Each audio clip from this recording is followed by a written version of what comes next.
What's up guys, Rogue9 here, and as many of you may have noticed over the last few weeks or even months, there have been some problems recently in Rainbow Six Siege, specifically revolving around cheating, sometimes by individuals but most of the time by professional boosting agencies. I myself have discussed the topic both with Bikini Body on my channel and with Prodigio Pete over on his channel, links to both of those videos at the end, and great news everyone, Ubisoft have finally made a statement on the topic, laying out kind of a roadmap on how they will fix the issues. So let's take a closer look at this roadmap. Now, one quick thing I want to mention before getting into the details is that a lot of video game publishers and developers nowadays like to come out with the statement, "We're listening to the community, we're listening to our fans." There's an awful lot of listening going on left, right and center. It's almost become a bit of a cliche. But the statement just released by Ubisoft proves that they really are listening, because I recognize so many of these points from people's Twitter feeds or on Reddit or even on the discussion videos that I have produced myself.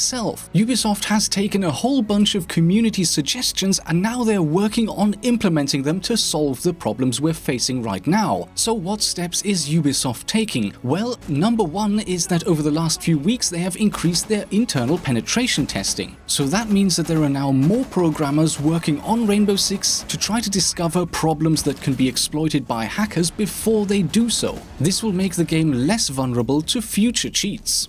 Step number two is that they have already put out a hotfix that addresses one of the recent hacks, and they've also improved their process that allows them to deploy hotfixes on PC once a validated hackfix is available. And of course, since most of the cheats are predominantly or even exclusively on PC rather than console, this makes perfect sense.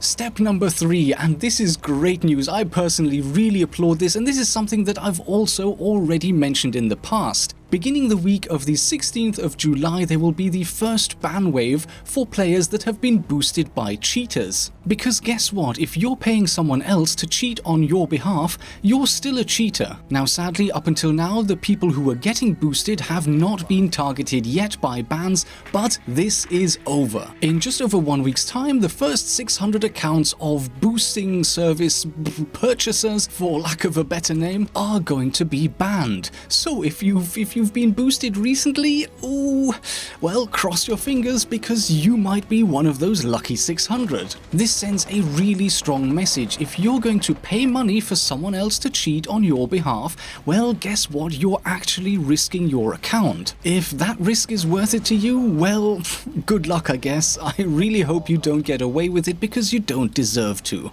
Next up is another point that I mentioned in both my discussion with Pete and with Bikini. One of the main reasons with the cheating situation right now is not that the cheats aren't being detected, because they are. Cheaters are getting banned all the time. The problem is that hacked accounts are freely available for very, very low prices, and hackers can just go out and buy a new account. One way of dealing with that issue is to tackle the supply. Once players activate two-factor authentication on their Uplay accounts, those accounts become virtually unhackable. And if you can't hack other players' accounts anymore and sell them for cheap so that people can use them for cheating, well, they're going to have to go and, I guess, buy new accounts every time. Will this make cheating impossible? No, but it will make it a heck of a lot more expensive. So to get more players to switch over to two-factor authentication, Ubisoft is going to make this mandatory for anyone who wants to play ranked. Now, the system does have a couple of issues now that affect a small number of players, and that's that you do need a smartphone to be able to use two-factor authentication. So before making this mandatory, what Ubisoft is going to do is to find new solutions to allow every player to use this system more conveniently.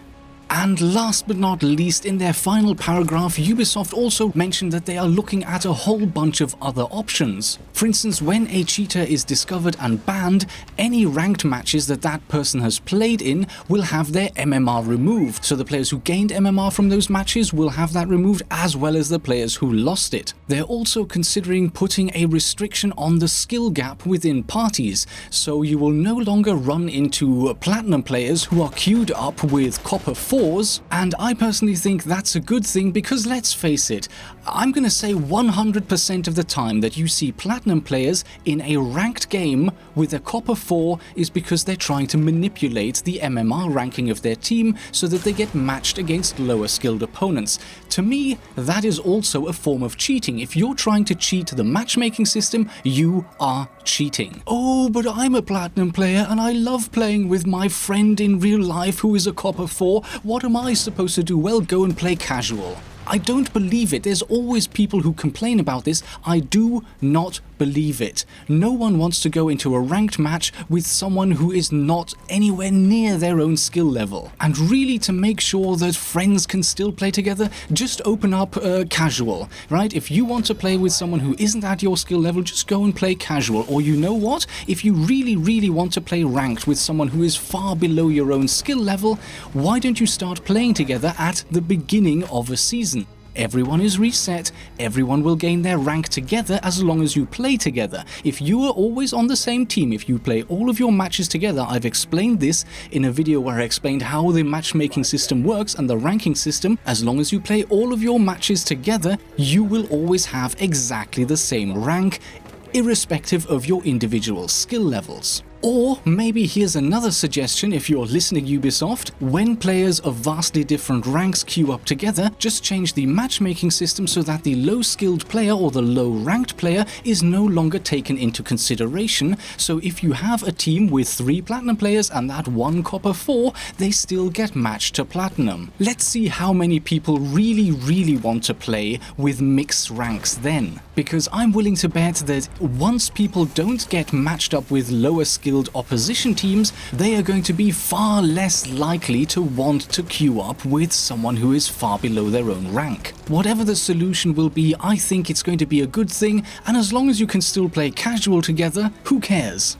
Ubisoft is also looking at the reporting options in-game, although they give no real details about their thoughts on improving those, and they even mention legal action. And although with this also there are no details at all, no ETAs, we don't know when or how or if this is going to be a thing, but the fact that they're thinking about it and that maybe at some point in future there are going to be actual consequences for this sort of black market industry that has grown up around the boosting services can once again only be a good thing, and I really look forward to seeing something happen. So there you have it. We have a few concrete steps that have already been taken or will be taken very soon, and a lot of ideas of things that Ubisoft is still considering and will be looking to implement in the near future. I personally am really happy with this news, and the quicker these steps can be implemented, the better. What are your thoughts? Do you think these things will help to tackle the current cheating issue in Rainbow Six on PC? Or do you have any doubts? Do you think some of these measures go too far? Leave your comments in the comments section below. And that's it. Quick reminder, Disrupt Gaming is still running a giveaway for me and you can still enter. Check the link in the description below if you want a chance to win any of these awesome prizes. With that, thank you so much for watching. I hope you enjoyed the video and I will see you in the next episode.